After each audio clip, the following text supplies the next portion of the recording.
안녕하세요, 김호준입니다. 4.25 진원 그리고 시큐리티 파일, 국정원 댓글의 지상, 그 논지를 담은 파일과 그 댓글 작업을 수행한 아이디어 비번을 담은 파일이죠.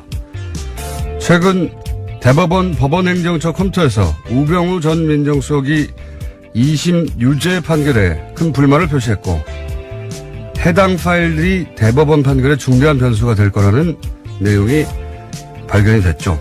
대법원은 이 파일의 증거 능력을 인정하지 않았고 결국 사건은 파기환송이 됐습니다. 우병우의 불만은 해결이 된 거죠. 검찰이 이 파일의 작성자, 애초 자신이 작성했다고 인정했다가 나중에 기억이 나지 않는다고 진술을 바꾼 전 국정원 심리전단 소속 김모 씨를 작년 8월부터 5차례나 소환했지만 출석하지 않자 체포영장을 청구했습니다. 법원이 이를 어제 기각했습니다. 작년 8월부터 5차례 소환에 불응했다면 일반인은 진작 체포가 됐겠죠. 시민들이 검찰을 응원하고 사법부를 비토하는 풍경 최근 자주 벌어집니다. 이 생경한 풍경이 벌어지고 있는 이유, 사법부 스스로 제공한 겁니다. 스스로 제공한 이유 스스로 해결하지 못하면 무능하거나 비겁하거나 어느 쪽이든 사법부 신뢰 회복은 아주 멀리 물 건너 가는 거죠. 김원준 생각이었습니다.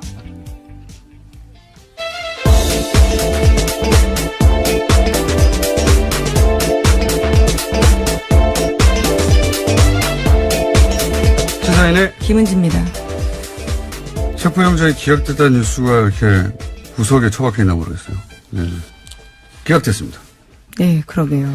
5차례, 저는 이게 작년 8일이라고 그러죠. 깜짝 놀랐어요. 예. 저도 소환에 불응해 봤는데. 몇 번 불응하셨나요? 아니, 이 정도로 불응할 수는 없어요. 예, 그렇죠. 5차례나 불응했을 경우에는요, 보통 체포영장을 쳐서 데리고 나옵니다.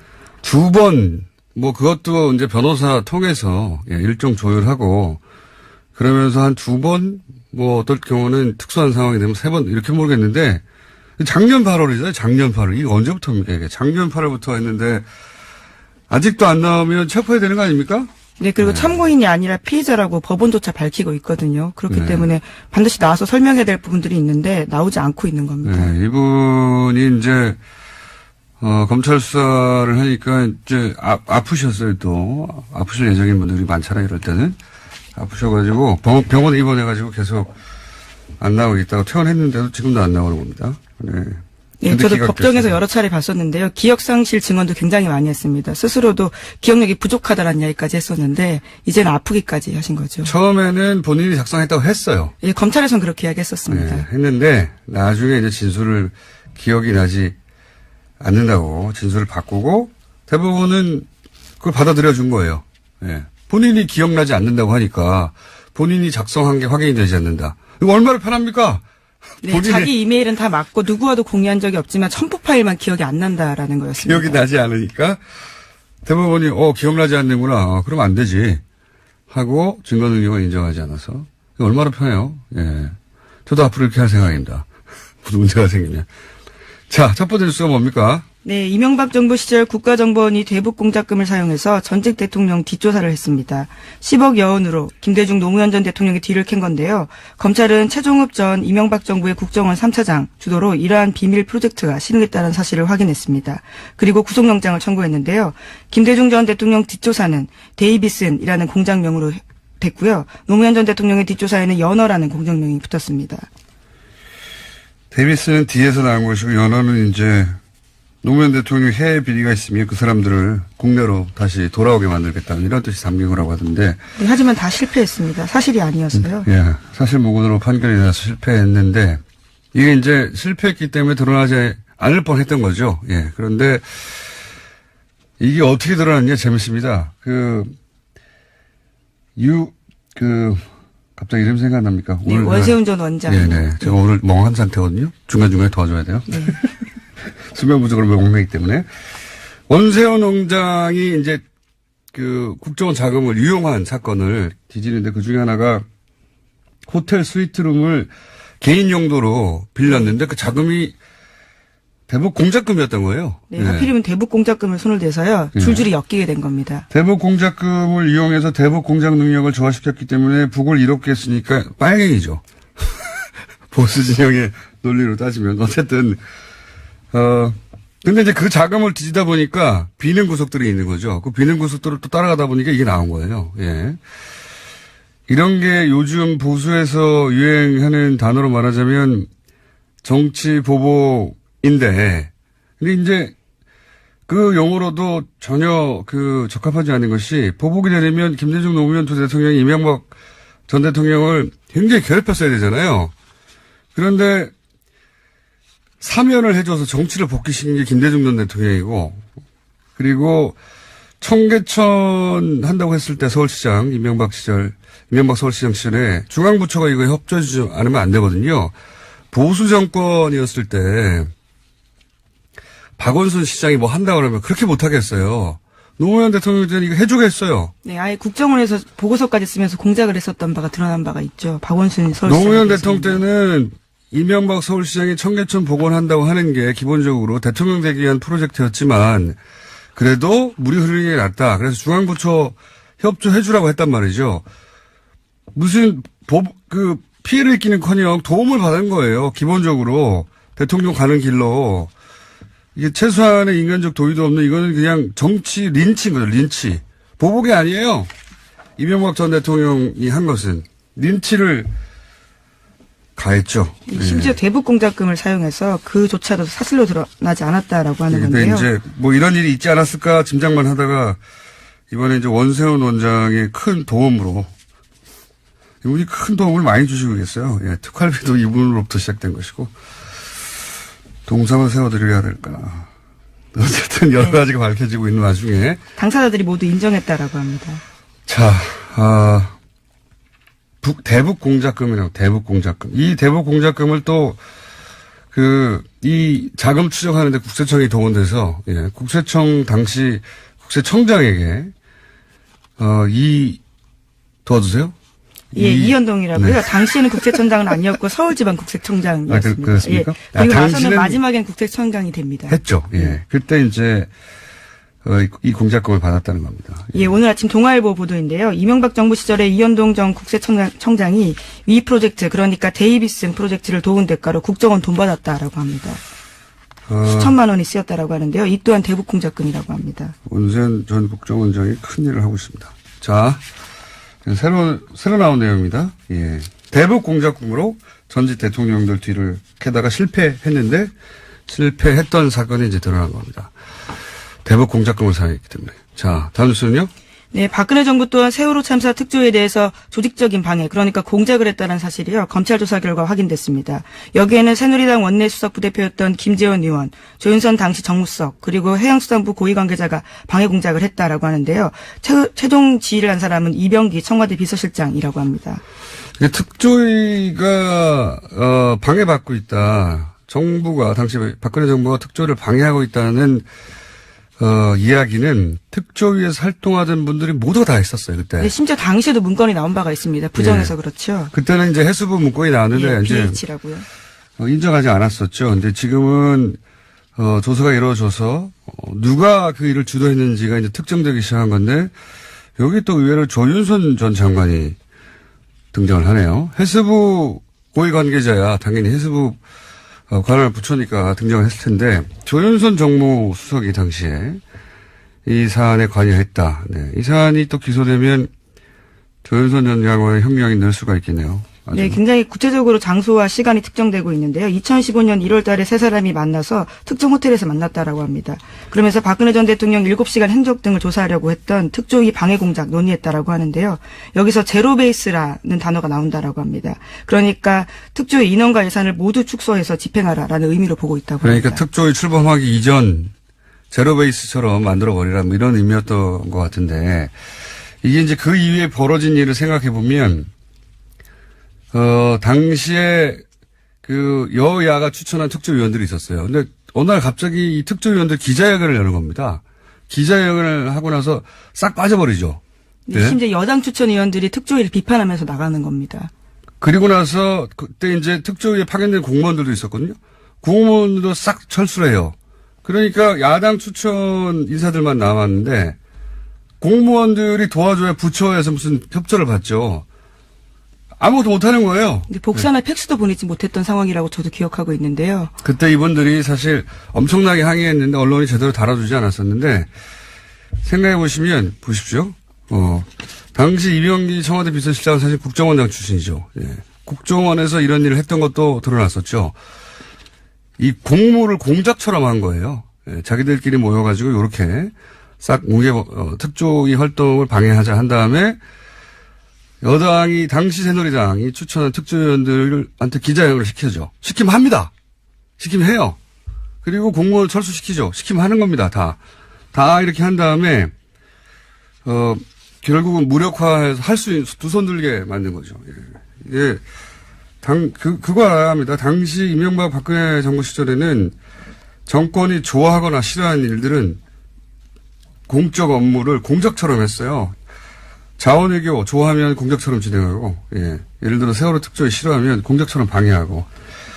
이게 이제 정말 뒤져보면 어마어마하게 많이 나올 것 같아요. 그래도 된다고 생각했거든요. 그때 당시 정권. 당시 김재원 의원은 세금 도둑이라는 프레임을 만들어서 특조위를 굉장히 비난했었는데요. 하지만 이에 대해서 김재원 의원은 조윤선 수석과 해수부 고위 관계자 따로 만난 기억 없다라고 현재로서는 부인하고 있다고 합니다. 글쎄요, 기억은 없으실 수 있겠죠. 불리한 기억은. 예, 특별한 상황에서. 근데 이제 이게 이 정도 나왔으면 제가 보기에는 곧 기소가 될 것 같네요. 예. 네, 해수부 차관과 해수부 전 장관들이 피의자 신분으로 나와서 이와 같은 사실에 대해서 진술하고 있다라고 합니다. 그러니까요. 이미 그때 만났던 그 자리에 있었던 사람들 얘기를 하고 있으니까요. 자, 다음 뉴스는요. 네, 현직 검사가 자신이 겪은 성추행을 폭로했습니다. 서지현 창원지검 통영지청 검사인데요. 서 검사는 가해자로 당시 법무부 간부 안태근 검사를 지목했습니다. 당시 법무부 핵심 간부에게서 사과받기는커녕 인사상 불이익까지 당했다라고 이야기하고 있는데요. 또 성추행 사실을 당시 최교일 법무부 검찰국장, 그러니까 현재 자유한국당 의원이 앞장서 덮었다라고 주장도 했습니다. 저는 이 서지현 검사 인터뷰는 우리 사회의 이제 보수성 그리고 현재 여성의 사회적 지위 혹은 검찰 조직이라는 특수성을 다 감안했을 때 개인적으로 굉장히 역사적 인터뷰라고 생각합니다. 네. 왜 역사적 인터뷰라고 아마 두고 이정표가 되는 인터뷰가 그런 인터뷰로 기록이 되지 않을까. 굉장히 힘든 인터뷰군요, 이게. 네, 굉장한 용기를 냈다라고 봅니다. 이 인터뷰 본인도 용기를 냈겠지만 인터뷰로 인해서 많은 같은 처지에 있는 여성들이 위로도 받고 격려도 받고 그리고 용기도 되고 그래서 더 적극적인 폭로로 이어지는 이제 계기가 됐으면 좋겠는데 이게 헐리우드의 제작자 하비 웨인스타인인가요? 예. 네. 그 사람에게 당했던 알리사 생각이 안 나네요. 네, 제작자와 배우들이 많습니다. 네, 많습니다. 최초 폭로가 알리사 도시 이름인데 이탈리아 기억이 안 나네요. 알리사 못 로마인가? 알아들어서 죄송합니다. 알리사 로마인가요? 베네치아인가요? 밀라노인가입니다. 밀라노의 폭로로부터 시작된 건데 그래서 미투 해시태그가 전 세계를 휩쓸었죠. 예, 작년에 올해의 인물로 뽑히기도 했습니다. 이와 관련된 인물들이요. 우린 조용했어요. 예, 그런 일이 없어서가 아니라 그 일을 공개했을 때 입을 수 있는 피해가 굉장히 두려웠던 거죠. 예. 꽃뱀 취급을 받는다, 이렇게 걱정을 했을 것이고, 혹시, 조직에 괜히 평지 풍파를 일으키는 거 아닌가, 그러니까 스스로 자책하는 거죠. 스스로 자책하고, 이 사회 시선을 내면화해서, 잘못은 내게 있는 게 아닐까, 매 맞는 안에 증후군 같은 거죠. 예. 그런데 이제, 그걸 서지현 검사, 현직 검사를 깨고 등장을 한 겁니다. 저는 대단한 인터뷰였다고 생각이 들고, 이걸 제가 했어야 되는데. 네, 어제 원래 글을 먼저 올렸었는데요. 관련 글에서는 캠페인이 미투 해시태그 달았다라고 합니다. 네. 그리고 관계자들의 반론도 말씀드려야 될 것 같은데요. 안 전 국장은 오래된 일이고 술 마신 상태라 기억이 없지만 있었다면 사과한다라고 하고요. 최교일 의원은 전혀 기억이 없다면서 왜 나를 끌어들였는지 이해하기 어렵다라고 주장하고 있다고 합니다. 예, 밝혀지겠죠. 예. 어쨌든 저는, 서지현 검사 응원하고, 제2, 제3회 서지현이 계속 나오기를 응원하고, 이 인터뷰 자체가, 이정표로 기록될 역사적인 인터뷰였다. 저는 그렇게 생각합니다. 다만 아쉬운 것은 내가 했었어야 하는데.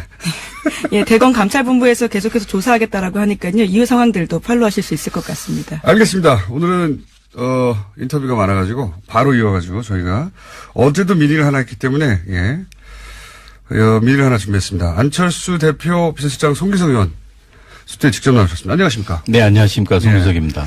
전화와 통화만 하다가 반갑습니다. 어제 이상돈 의원도 직접 나오셨기 때문에. 아, 그러셨어요? 네, 직접 나오시는 게 좋을 것 혹시 같아요. 이 자리에 앉으셨습니다. 바로 그 자리에 앉아 계셨습니다. 네. 똑같은 시간대에. 네. 우선 돌아올 수 없는 다리를 걷는 건 맞죠, 이제? 예, 그런 것 같습니다. 사실 그렇죠.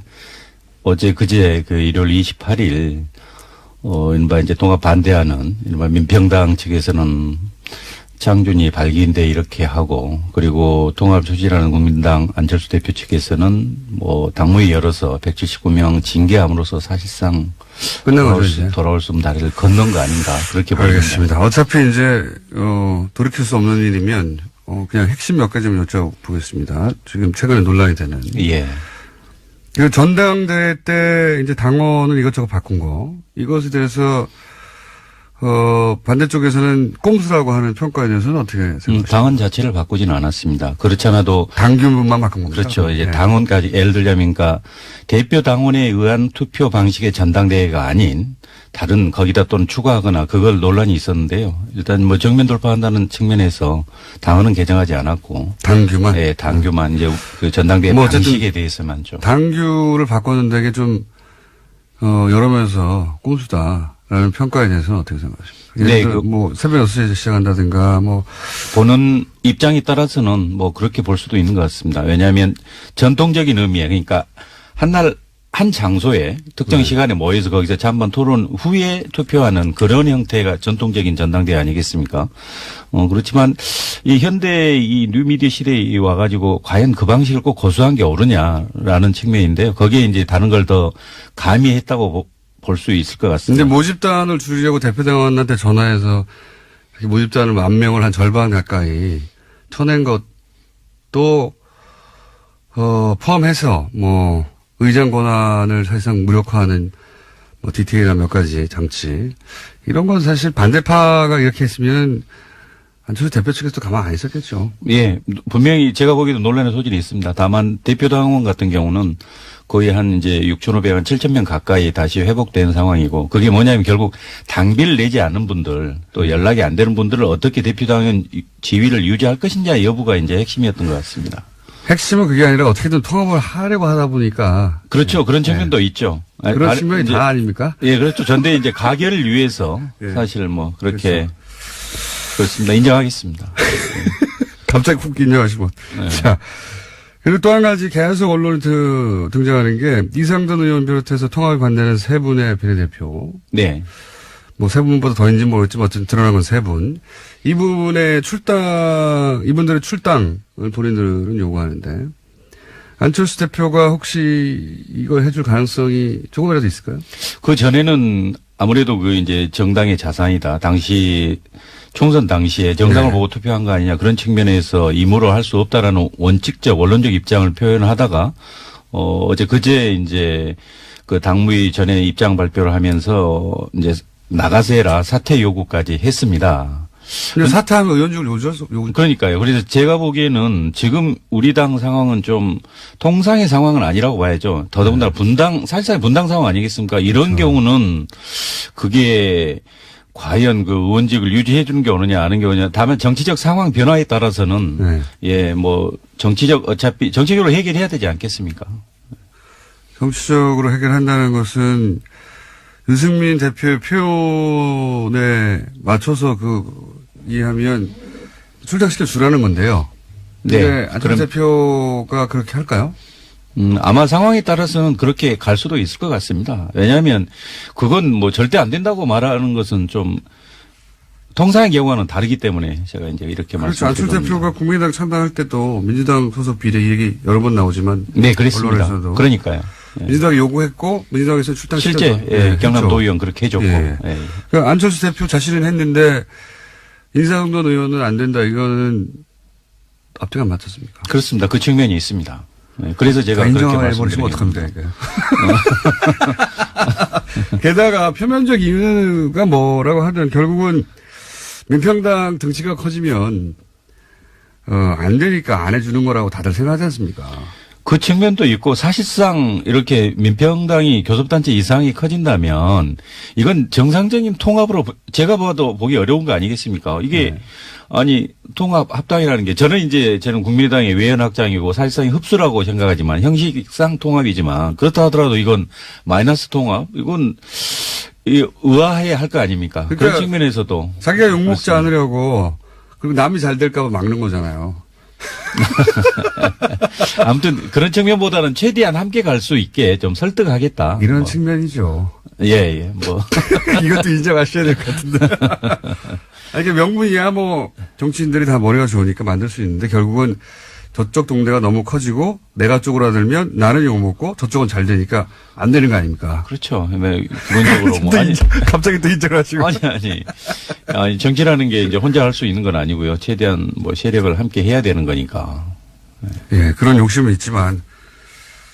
하여튼 이것도 뭐, 더 이상의 답변은 본인이 결정하시는 게 아니니까. 예. 근데 만약에 본인이 대표라면 어떻게 하셨겠어요? 저는 실제 창당 과정에서 또 당선 과정에 그분들도 많은 노력을 한 건 사실입니다. 예. 비례대표라고 해서 가만히 있어 비례대표 된 거 아닙니다. 당연하죠. 예. 예. 그렇기 때문에 결국 그분들의 합류도 표에 예. 도움이 됐어요. 그렇죠. 실제 예. 이제 그 상황에 닥쳤을 때 지금 이제 그 직전 단계까지 왔지만 그 상황에 닥쳤을 때 진지하게 논의해서 당원과 국민들이 납득할 수 있는 방법으로 해결해야죠. 예. 본인이면 출당했겠다는 얘기네요. 네, 그렇습니다. 우리 쉽게 말씀하시고 인정 송기석 선생이라고 지금 문자가 올라오고 있는데 그런데 그 최근 언론에서는 언론이 하도 뭐 오보도 많고 소설도 많긴 합니다만 언론에서는 비서실장 송기석 안철수의 비서실장 송기석 이렇게 쭉 보도되다가 최근에 안철수 대표 거래를 좀 두기 시작했다라는 표현이 등장하기 시작했어요. 예. 이게 이 보도가 나온 게 어떤 맥락에서 나온지 알고 계십니까? 그리고 이게 사실인가요? 예, 아마 그 기본적인 입장이 이제 무조건 통합의 찬성파 아니냐라는 뭐 그런 시각에서 출발한 것 같은데요. 제가 개인 안철수의 비서실장이 아니고 국민의당 당대표의 비서실장 아니겠습니까? 국민의당이 바른 방향으로 가게 하는데 조언해야 되고 대표를 보좌해야 되는가 그런 측면에서 이제 보면 좀 제가 보기에도 좀 비합리적인 부분에 대해서 지적을 하고 그런 부분에 대해서 좀 무리수가 이게 있었죠. 아무튼 그 법률가 시각에서 봐서는 좀 지나친 부분이 분명히 있었습니다. 예. 판사 출신이시잖아요. 예, 그렇습니다. 좀 지나친 게 아니고 많이 지나치지 않았습니까? 무리수를 많이 두지 않았습니까, 사실은? 어떻게든 통합을 사실 정치적으로 이해갑니다. 통합을 안 하면 정치 생명이 이제 끝장날 판까지 사실 판이 벌어졌으니까 가긴 가야 하는데 그 과정에서 무리수가 있긴 있었죠. 예, 충분한 소통이나 설득이 좀 부족했던 건 맞습니다. 그리고 절차적으로도 다소가 아니고 꽤 좀 미흡한 측면도 있었죠. 예. 아니, 이게 다 인정해버리시면 저하고 각이 서야지, 이렇게. 아니, 왜 머리를 쥐어 뜯으세요? 예. 지나친 인정. 근데 이런 식으로 객관적으로 보면 그런 면도 있다 얘기하다 보니까 기자들이 그럼 그 사이가 멀어졌나 이렇게 생각하는 거군요. 해석을 한 거군요. 예, 이제 그렇게 본 것 같지만 그러나 아까도 말씀드렸다시피 국민의당 당대표 비서실장의 역할은 충실하고 있습니다. 국민의당이 바르게 가야 된다. 하지만 개인적으로는 뭐 아쉽거나 이건 너무했다는 부분도 있긴 있다. 예, 지나온 과정 보면 네, 그렇습니다. 그렇군요. 자, 그러면 개인적으로 통합하면 글로 가십니까? 아니면 무소속 됩니까? 아니면은 좀 생각해 보셔야 됩니까? 지금 상황에서는. 근데 저는 이렇게 생각할 때 통합이라는 것이 결국 저는 국민의당이 중도 개혁에서 외연 확장인데 그래서 외연 확장의 범주 내에 개혁적 보수니까 바른정당 다수가 포섭된다고 보는 겁니다. 그렇기 때문에 그 방향이 옳다. 원칙적으로는 그렇게 생각하지만 그러나 이런 형태의 분당 마이너스 통합 이건 바람직하지 않다는 게 제 생각입니다. 그래서 이제 앞으로 남은 방법은 실제 17분은 이제 거의 분당의 길로 갔고 나머지 중재하는 의원들을 이분들을 어떻게 설득할 것인가. 그럼 안철수 대표께서 그분들 요구에 따라 양보를 할 것인지 아니면 더 설득할 것인지 아니면 바른정당 의원들이 실제 개별 입당을 해서 이런 문제를 해소할 것인지 그런 건 결국 정치적 역량 또 정치적 결단의 문제 아니겠습니까? 이제 실제 그 상황이 닥치면 저도 판단하겠습니다. 판단하겠다는 말씀은 무조건 합당 통합화 쪽으로 가는 건 아니라는 거네요. 네, 그렇습니다. 이거 처음 듣는 이야기인데 거리 멀어지신 거 맞네요. 아니 뭐 정치적 상황에 따라서는 어떤 생각하느냐는 분명히 생각 차이가 존재할 수 있죠. 하여튼 이제 당 대표의 비서실장으로서 그 역할을 충실히 해 왔고, 예. 그래서 개인 감정 없이 해왔으나 그 사이에 직접 보고 겪은 과정 속에서는 이게 좀 무리한 부분이 있다. 만약에 비서실장이 아니었으면 비판하셨을 만한 사안이 있었다는 얘기네요. 그죠? 그렇죠. 또 내부적으로는 또 순서리도 계속 했고요. 네. 네, 그러다 보니까 이제 최후의 결정의 순간이 다가오고 있는데 그럴 때는 마음을 결정하셔야 되는 거 아닙니까? 예, 그래야 되겠죠. 그런데 지금 무조건 통합은 아닌 것으로 그거는 내가 고민해 봐야 한다. 이 정도 선까지 오신 거군요. 네, 그렇습니다. 멀어지신 거 맞는 것으로 오늘 인터뷰를. 네. 저희가 그 이상돈 어제 의원만큼 대립각이 쓰는 시간, 그 대립각이 쓰고 그 시간만큼 드리려고 했는데 이게 다 인정하셔가지고 시간도 다 썼고 대신 저희가 딸 한번 모셔야 될 것 같습니다. 딸 한번. 서정검사 말고요. 저를 또. 네. 네. 네, 좋습니다. 법률 용어가 갑자기. 자, 아니, 어제 이제 반대파와 사실은 찬성파의 대립 구도로 이제 모셨는데. 예. 약간 가운데로 오셨기 때문에. 게다가. 아니, 근데 저는 그 반대하는 분들의 그 논리에 대해서는 수긍을 못 합니다. 알겠습니다. 이게 어떻게 호남을 버리고 탈호남이고 뭐 햇볕적절을 버리고 그런 보수 대합이고 이건 전혀 동의하지 않습니다. 동의하지 않지만 예, 그렇다고 예. 통합파의 그대로 자동으로 따라갈 거라는 생각은 다른 사람들이 그렇게 생각하면 그건 오산이다. 나는 나의 판단을 새로 다시 시작하겠다. 예, 통합은 원칙이 맞지만 이런 형태의 이렇게 분단까지 가는 이런 바람직하지 않다고 생각합니다. 알겠습니다. 오늘 여기까지 하겠습니다. 약간 멀어진 걸로 확인된 송기석 의원이었습니다. 감사합니다. 네, 고맙습니다.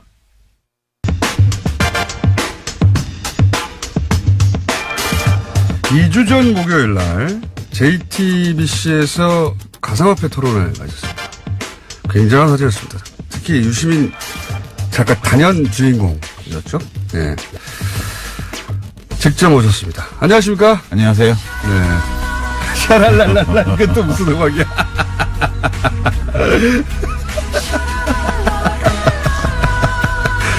제가 이제 통화를 하다가 직접 만나고 좋네요. 빰빠레도 올려주고. 네. 오랜만에 뵈서 반갑고요. 근데 이제 토론 이건 뭐 사적인 불만인데 토론회 하는 시간과 날짜가 하필이면 블랙하우스 개업식 직전에 일부러 그날 잡은 거죠. 그건 이제 썰전 제작진이 네. 그 사장실에 가서 네. 경쟁사에서도 할 수 없는 비윤리적 그 행위라고 엄청 그 비난을 했대요. 아, 스스로? 왜냐면 썰전 방송 직전이었는데 썰전에서도 이걸 다뤘거든.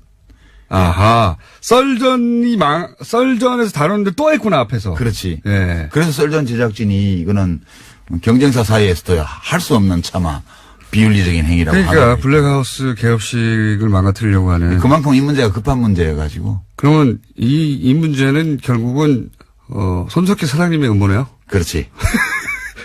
자, 원래 사실은 하고 싶은 이야기는 썰전이 다 풀기 때문에 유시민 작가는 이 섭외 응하지 않았습니다.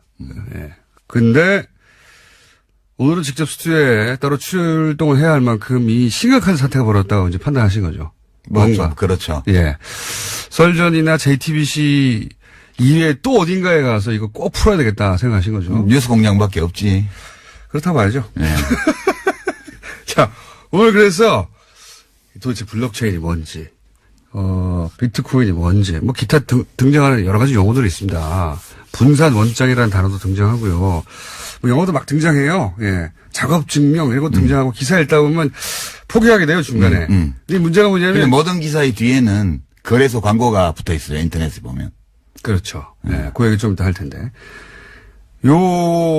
기술적인 얘기를 조금 먼저 하고 넘어가야 되는 것이 보통 이제 이런 기사 읽다가 이런 본인이 그 직관적으로 단숨에 이해가지 않는 사항이 등장하면 아, 이건 내가 모르는 영역이구나. 그렇지. 모르는 영역이기 때문에 내가 여기다 토를 달면 안 되고. 입 다물어야겠다. 그렇죠. 내가 뭘 잘 모르는 걸 거야. 이렇게 생각하게 되고 남들이 떠드는 것만 보게 된단 말이죠. 근데 사실 이 비트코인 혹은 뭐 블록체인 기술이라는 게 이제 유시민 작가가 이제 나왔으니까 이제 쉽게 예를 들어 설명하겠죠. 예, 못하면 퇴장이고요. 알고 보면 뭣도 아니야, 이거. 뭣도 아니야. 그래서 일단 이 2부에서는 이게 무슨 기술인가 얘기를 한번 풀어보려고 합니다. 자, 그래서 유시민 작가가 설명을 했는데 어려우면 제가 다 대신하고요. 그리고 필요 없으니까 3부는 안 나오는 것으로. 예. 이게 인류 역사상 있었던 수많은 투기 사건, 사기 사건 중에 가장 난해하고 우아한 사건이에요. 난해하고 우아한 그 뒤에 뭐 하나 붙는 거 아닙니까? 사기 사건. 사기 사건, 난해하고 우아한 사기 사건. 자, 그럼 우선 이 블록체인 기술이 뭡니까? 어떻게 하자는 겁니까? 블록체인 기술은 이제 블록을 순차적으로 만들어서 거기다가 정보를 입력하는, 거래 정보를 입력하는 그런 장부 만드는 기술인데요. 네. 우리가 보통 장부를 보면 뭐 200쪽짜리 장부가 있잖아요. 네. 그러면 거기에 순서대로 다 모든 거래 내역을 기록하잖아요. 네. 근데 이거는 블록이라는 건 장부의 한 페이지. 네. 원래 장부가 없고 누가 한 페이지를 만들고 그다음에 일어나는 거래 기록은 그 다음 페이지를 누가 만들면 네. 그 페이지에 다 기록이 되는 거예요. 네. 그래서 이 첫 그걸 페이지 또 다 공유해요, 같이. 예. 공유라기보다는 네. 그걸 늘어놓는 거지. 그거를 그 원장을 가지고 싶은 사람은 가질 수 있게. 아, 요렇게 설명해가지고 저희 PD가 저 IT 바보거든요. PD 표정을 보니까 이해를 못했어요, 지금. 멍하게 있는 거 보니까. 그러니까 우리 돈 거래하는데 예. 그 기업 장부나 혹은 뭐 은행 장부에 돈이 들어오고 나간 게 기록이 돼 있어야 되잖아요. 네. 근데 그 은행 필요 없이 우리끼리 그냥 사람들끼리 누군가가 장부를 만들면 네. 그 장부에 막 기록이 되게 하는 거야. 장부 한 페이지가 블록 하나예요. 장부 한 페이지가 블록 하나고. 네. 블록체인은 뭐냐 하면 첫 번째 장부에 이름이 있어. 네. 제네시스 블록이라 그래서 네. 원조 블록. 네. 거기에 장부 맨 끝에 나오는 기록 하나가 그 다음 페이지 맨 위에 올라가고. 그렇죠. 예. 자세히 하시네. 네. 그 다음 페이지의 맨 끝에 또. 엔지니어 아니시면서 자세히 하시네. 네. 그래서 그 페이지마다 이름이 정해지는 거예요. 네. 순서대로. 네, 맞아요. 그러면 페이지 이름을 보면 그 앞에 페이지가 어느 쪽 페이지고 뒷 페이지가 어느 페이지인지 다 알 수가 있어. 그렇죠. 네. 네. 그리고 어느 한 군데를 조작해가지고는, 들키게 되죠. 그래서 비가역적이에요. 한번 장부가 작성되고 나면 비가역. 변경을 못 해. 예. 그래서 이 페이지 하나하나가 차례대로 이어지기 때문에 체인이라고 그러는 거예요. 요거는 실제 기술 원리에 굉장히 가깝게 설명을 하신 거예요. 근데 저 PD 표정이 알아들은 척 하려고 하는데 못 알아들은 표정이거든요. 그러니까 기사에는 다 이렇게 나와요. 탈중앙화 시스템에서 안전하게 사용할 수 있는 디지털 원장의 기반 기술. 이렇게 표현해놔가지고 알아들을 수가 없는데. 일부러 그러는 것도 있어요. 못 알아들으라고. 일부러 그러는 이거 것도 어마어마한 거다? 이거 대단한 거야? 너 모르지 이거 뭔지? 뭐 이러면서. 내가 시킨 대로 해야 돼. 뭐 그런 거. 근데 제가 또 한번 그러면 설명해 볼게요. 왜냐하면 저도 그런 방식으로 주변에 제가 또 나름 공돌이 출신이에요. 설명해 보려고 했더니 잘 못 알아듣더라고요. 잘 못 알아들어가지고 이제 야동 있지 않습니까? 예. 야동을 예전에는 중앙에서 받았어요. 토렌트 같은 거예요. 그렇죠. 이게. 근데 최근에는 토렌트라는 게 등장했어요. 근데 이거는 뭐냐면 중앙에서 받는 게 아니라 사람들이 막 가지고 있는 거예요. 전 세계에. 그렇죠. 그 똑같은 야동을. 그걸 P2P라고 그러잖아요. 그렇죠. 근데 전 세계 예를 들어 10,000명이 가지고 있으면 그 파일을 10,000개로 쪼개가지고 여러 사람한테 받는 겁니다. 그러니까 중앙이 없고 자기들끼리 주고받는데. 그렇죠. 자기 개인 서버의 용량이 안 되니까 조금씩 나눠서 받는 거예요. 그렇죠. 그걸 토렌트라고 해요. 본질적으로 이거 똑같은 겁니다. 분산해서. 근데 이제 여기서 문제가 뭐가 생기냐. 이 파일을 받을 때 사람들은 이게 진짜인지 가짜인지를 몰라요. 야동인 줄 알고 받았더니 받고 보니까 검찰 함정 파일이야. 그럴 수도 있잖아요. 네, 그런 가능성은 없어요, 이거는. 그렇죠. 네. 요 문제를 이제 해결하고 싶었던 거예요. 그렇죠. 블록체인은 그러면 10명한테 파일을 나눠서 받는 거야. 똑같아. 뭐 10명이나 1000명이나 10명이라고 합시다. 비유적으로. 근데 이걸 도대체 이 파일이 야동인 줄 어떻게 확인할 수 그러니까 있을까? 신뢰할 수 있도록 해준 거예요. 그렇죠. 어떻게 신뢰할 수 있도록. 그 머리를 굴리기 시작한 겁니다. 그러니까 사토시 나카모토라는 이름을 쓰는 익명의 공학자 또는 뭐 공학자 그룹이 2008년도에 논문을 하나 딱 냈는데 그거는 학술지에 낸 게 아니고 화이트 페이퍼라 그래서 그냥 인터넷에 띄운 거예요, 논문을. 네. 그리고 몇 달 후에 2009년 1월 초에 이 시스템을 론칭을 해요. 비트코인 시스템을. 네. 그러니까 이 시스템에 들어와서 접속하는 사람을 피어라고 그러고요. 네.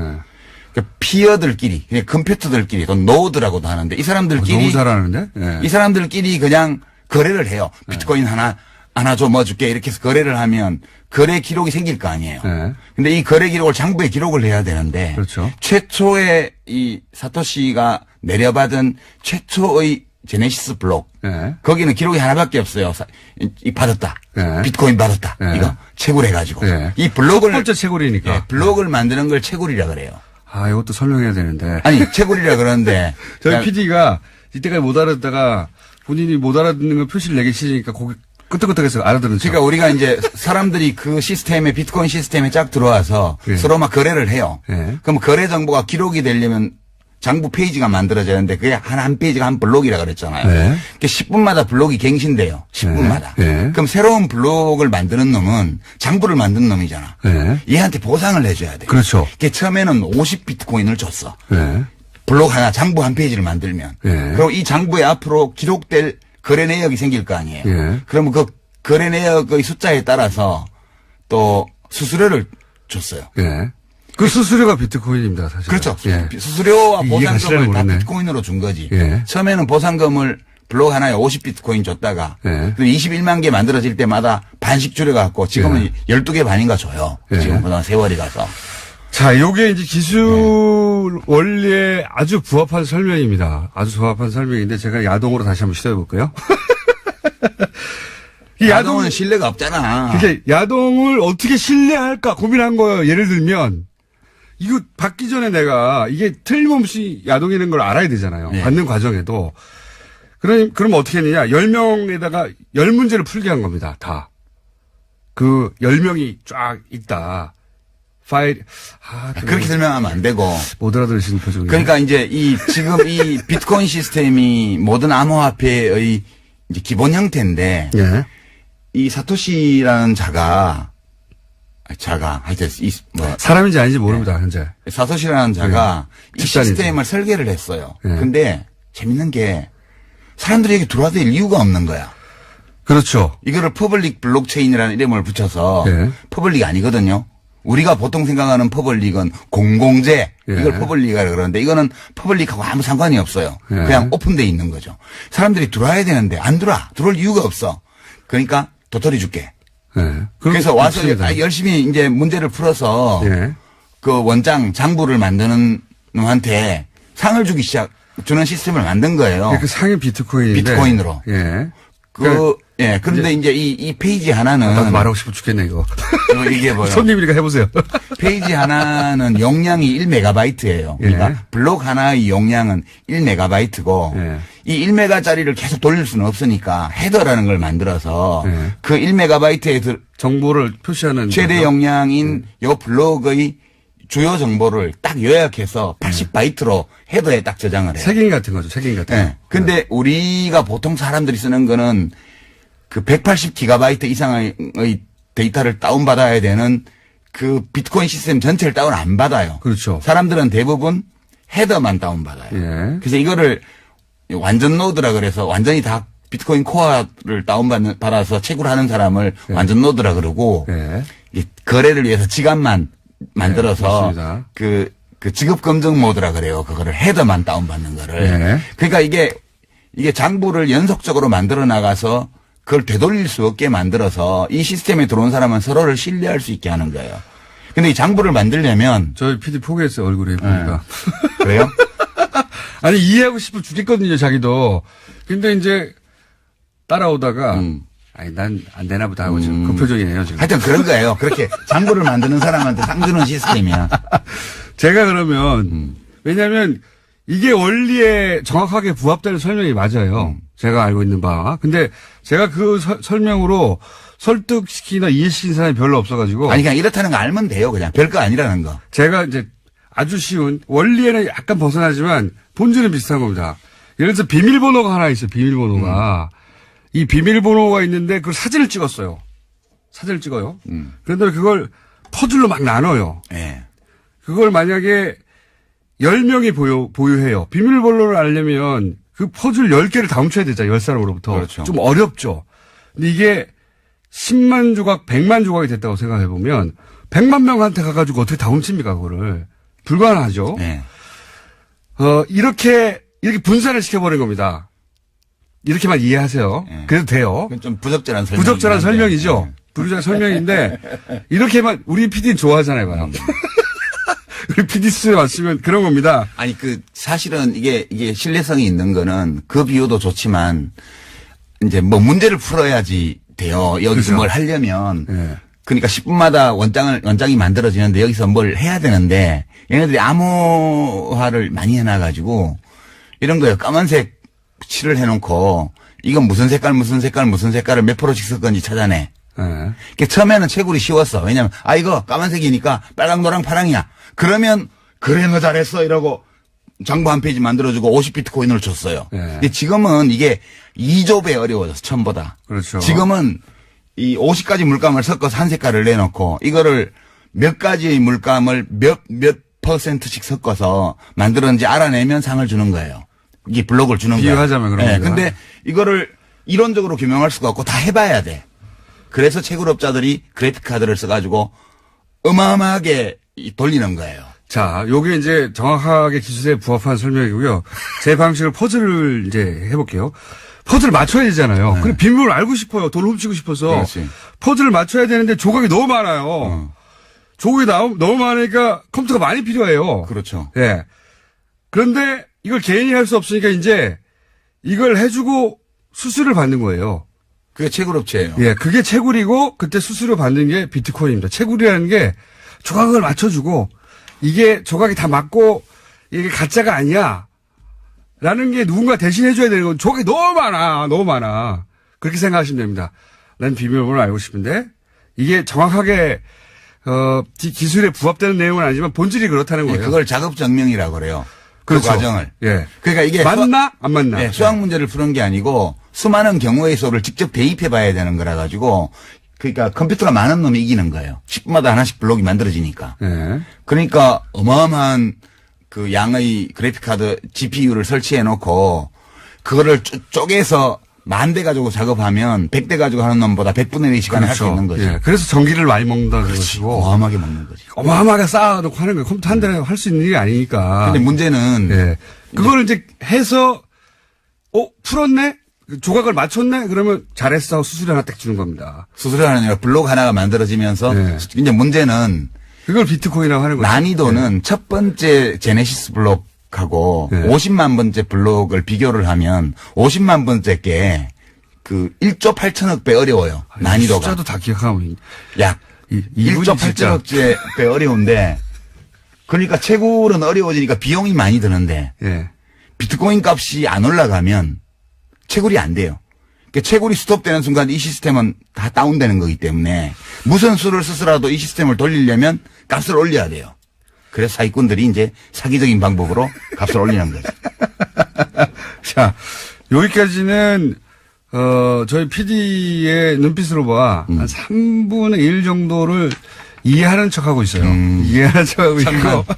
몰라도 돼. 별거 아니라는 거 말면 돼. 하여튼 기술이라는 게 어렵게 들리지만 본질은 그렇게 어려운 게 아니다. 예. 근데 이제 원래 맞게 설명하셨고, 3부에서 그러면 이게 왜 문제인가 본격적으로 얘기를 해보겠습니다. 3부에서. 이 사회의 시선을 내면화해서 잘못은 내게 있는 게 아닐까, 왜 맞는다는 증후군 같은 거죠. 예. 그런데 이제 그걸 서지현 현직 검사를 깨고 등장한 겁니다. 저는 대단한 인터뷰였다고 생각이 들고, 이걸 제가 했어야 되는데. 네, 어제 원래 글을 먼저 올렸었는데요. 관련 네. 글에서는 캠페인이 미투 해시태그 달았다라고 합니다. 네. 그리고 관계자들의 반론도 말씀드려야 될 것 같은데요. 안 전 국장은 오래된 일이고 술 마신 상태라 기억이 없지만 있었다면 사과한다라고 하고요. 최규일 의원은 전혀 기억이 없다면서 왜 나를 끌어들였는지 이해하기 어렵다라고 주장하고 있다고 합니다. 예, 밝혀지겠죠. 예. 어쨌든 저는 서재현 검사 응원하고 제2, 제3회 서재현이 계속 나오기를 응원하고 이 인터뷰 자체가 이정표로 기록될 역사적인 인터뷰였다. 저는 그렇게 생각합니다. 다만 아쉬운 것은 내가 했었어야 하는데. 예, 대검 감찰본부에서 계속해서 조사하겠다라고 하니까요. 이후 상황들도 팔로우하실 수 있을 것 같습니다. 알겠습니다. 오늘은 인터뷰가 많아가지고 바로 이어가지고 저희가 어제도 미니를 하나 했기 때문에 예. 미니를 하나 준비했습니다. 안철수 대표 비서실장 송기석 의원 수트에 직접 나오셨습니다. 안녕하십니까? 네, 안녕하십니까. 송기석입니다. 전화와 통화만 하다가 예. 반갑습니다. 어제 이상돈 의원도 직접 나오셨기 때문에 아, 그러셨어요? 예, 직접 나오시는 게 좋을 것 혹시 같아요. 이 자리에 앉으셨습니까? 바로 그 자리에 앉아 계셨습니다. 네. 똑같은 시간대에. 예. 우선 돌아올 수 없는 다리를 걷는 건 맞죠, 이제? 예, 그런 것 같습니다. 사실 그렇죠. 어제 그제 일월 28일 이른바 이제 통합 반대하는 이른바 민평당 측에서는 장준이 발기인데 이렇게 하고 그리고 통합 추진하는 국민당 안철수 대표 측에서는 당무위 열어서 179명 징계함으로써 사실상 끝난 거죠, 이제. 돌아올 수 없는 다리를 걷는 거 아닌가 그렇게 보입니다. 알겠습니다. 어차피 이제 돌이킬 수 없는 일이면 그냥 핵심 몇 가지만 여쭤보겠습니다. 지금 최근에 논란이 되는. 예.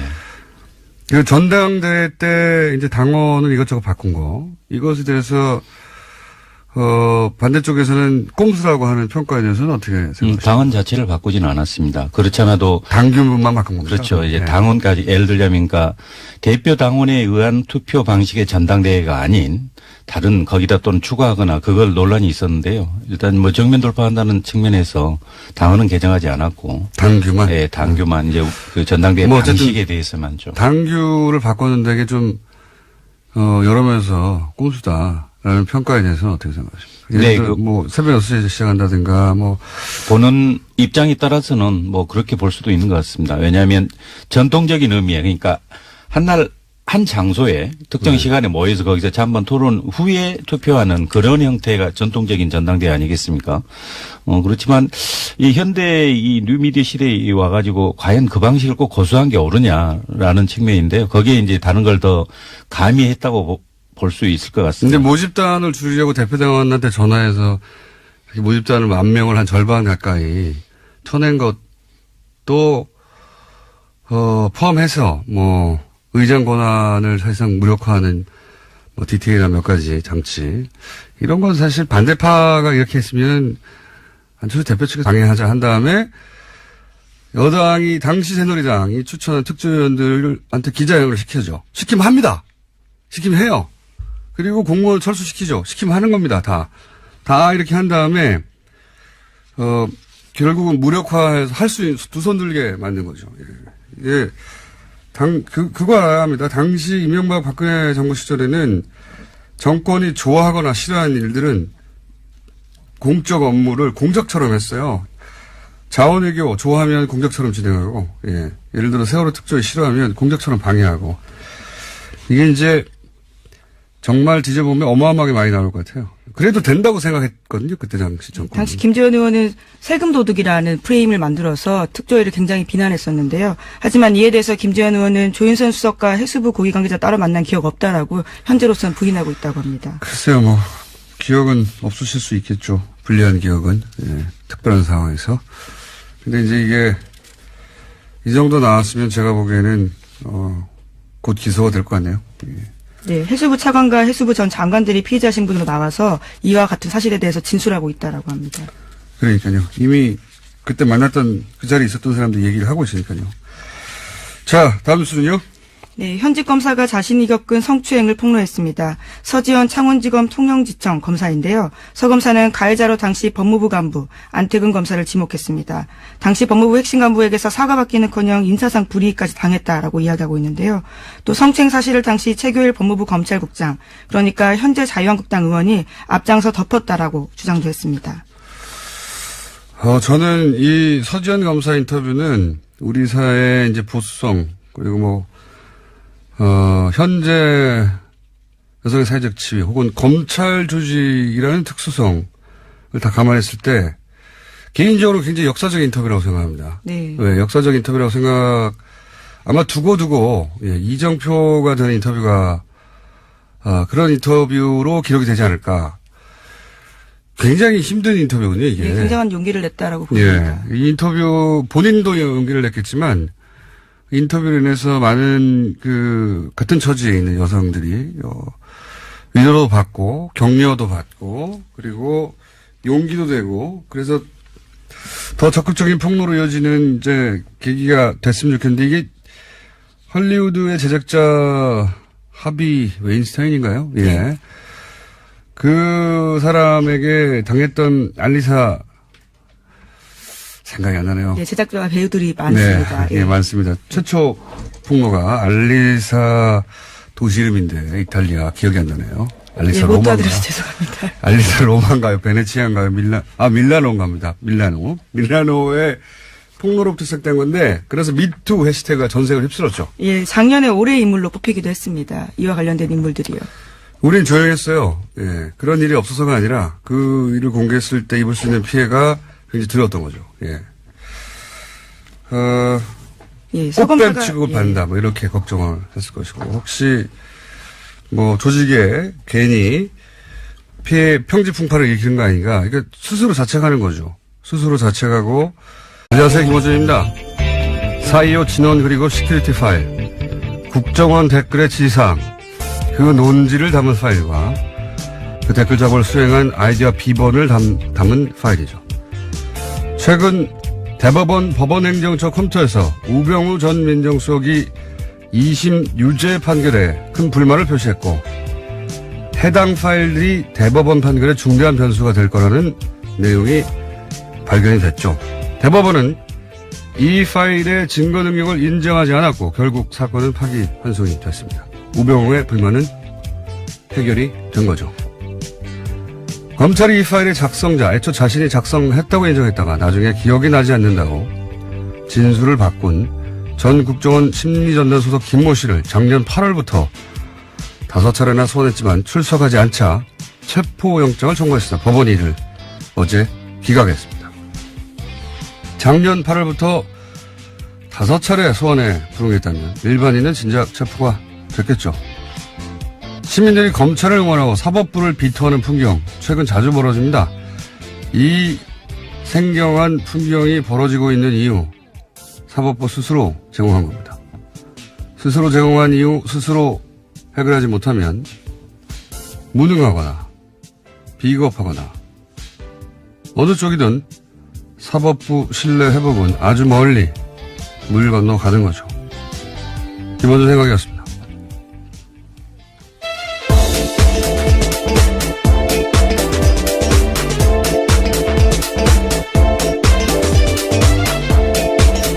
시사인의 김은지입니다. 체포영장이 기각됐다는 뉴스가 이렇게 구석에 처박혀 있나 모르겠어요. 네. 기각됐습니다. 네, 그러게요.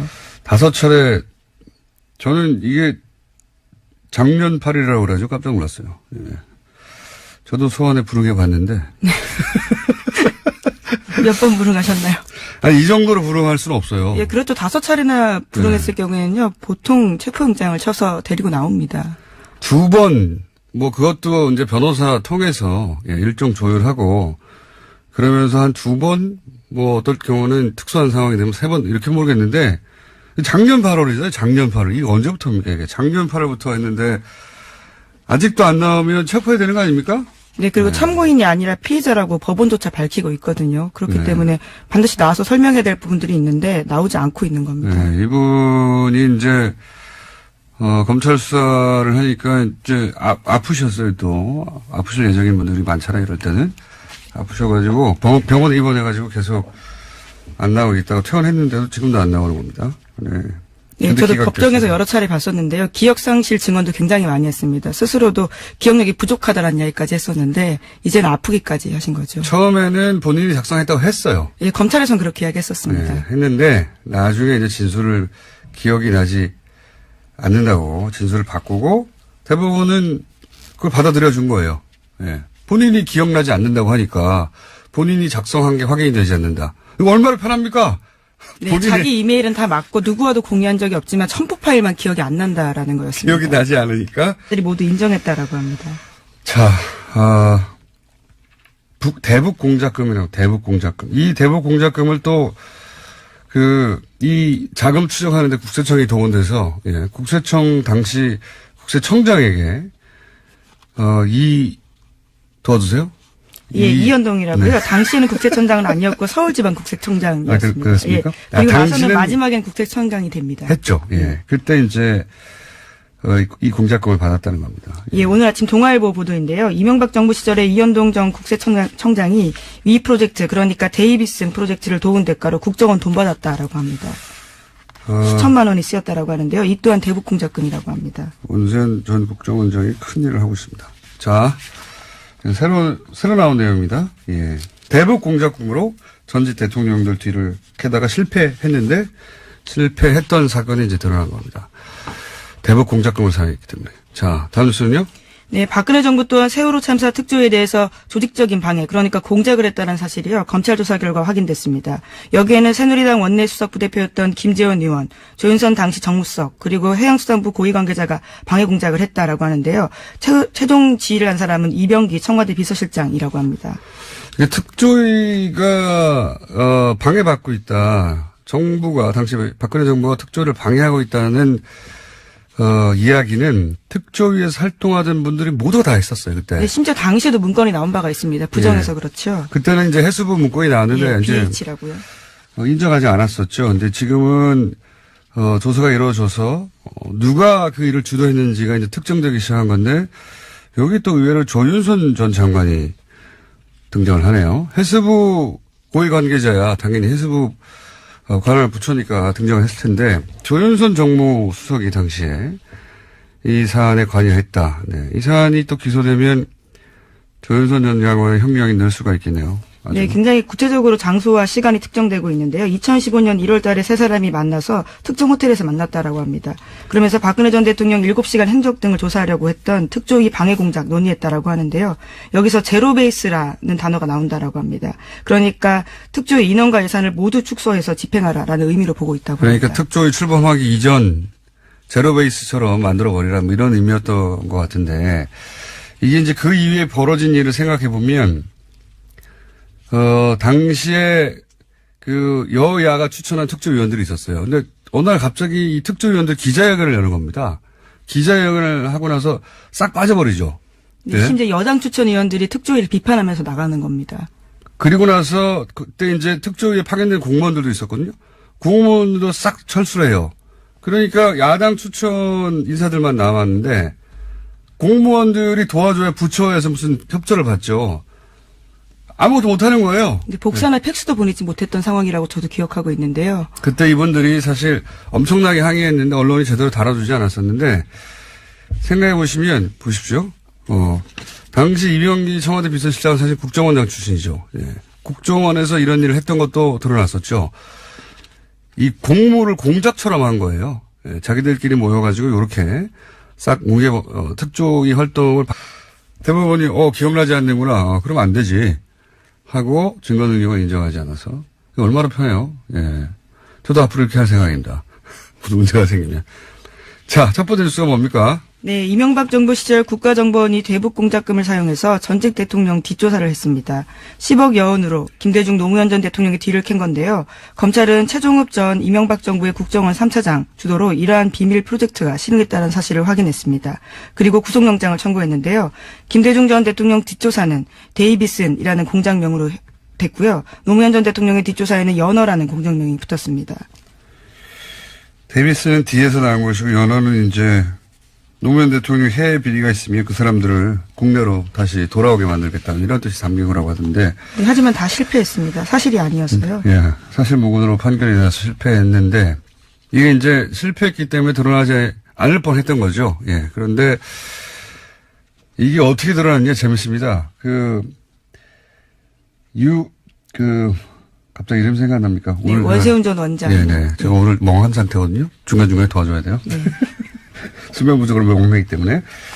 원세훈 원장이 이제 그 국정원 자금을 유용한 사건을 뒤지는데 그 중에 하나가 호텔 스위트룸을 개인 용도로 빌렸는데 그 자금이 대북 공작금이었던 거예요. 네, 예. 하필이면 대북 공작금을 손을 대서요. 줄줄이 엮이게 된 겁니다. 대북 공작금을 이용해서 대북 공작 능력을 조화시켰기 때문에 북을 이롭게 했으니까 빨갱이죠. 보수 진영의 논리로 따지면 어쨌든 근데 이제 그 자금을 뒤지다 보니까 비는 구석들이 있는 거죠. 그 비는 구석들을 또 따라가다 보니까 이게 나온 거예요. 예.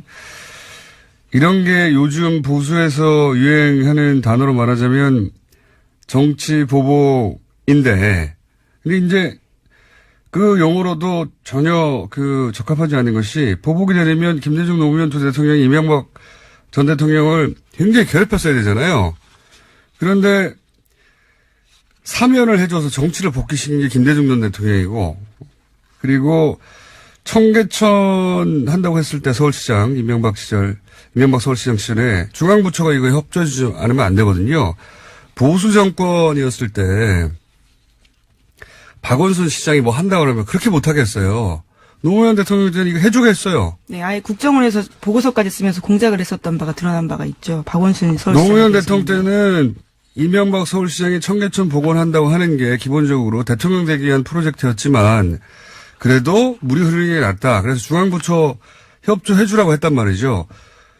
무슨 피해를 입기는커녕 도움을 받은 거예요. 기본적으로 대통령 가는 길로.